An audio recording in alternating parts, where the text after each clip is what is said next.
Getting out and getting to know Alaska. Whether you are new in town or looking for someplace new to explore, we want you to get out. And in this week's segment, Cassie Sherm takes us to Seward with access to many glaciers in and around Resurrection Bay. For this week's Get Out, we joined Liquid Adventures for a kayaking trip. Jumped on this boat right back here and headed off to Bear Glacier to see some icebergs and glaciers up close. Tell me a little bit about what we're doing today. So today we are going to be kayaking in Bear Glacier Lagoon. This place is very special, especially where we're going today. This is very remote, very hard to access.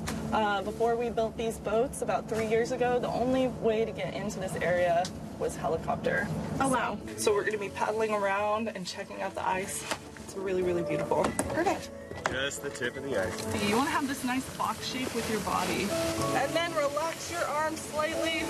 We make sure that people wear dry suits head to toe. This water is very cold. It's colder than the ocean. It's a glacier, you know? Just go paddle up to them and wait for us, okay?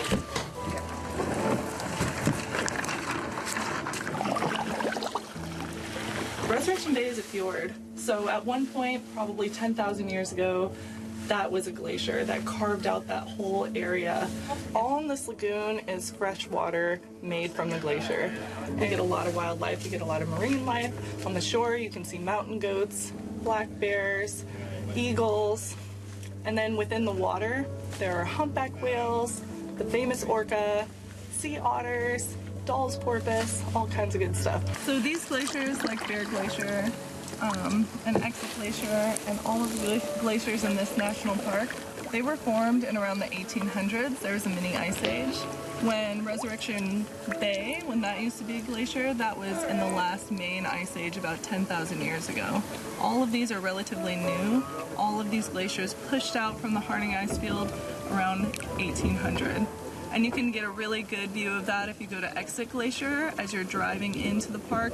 If some of these bigger ones start to break up and roll, it can sound like a gunshot or like thunder.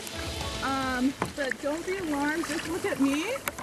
If I am calm, then we are okay. So we like to keep groups very small.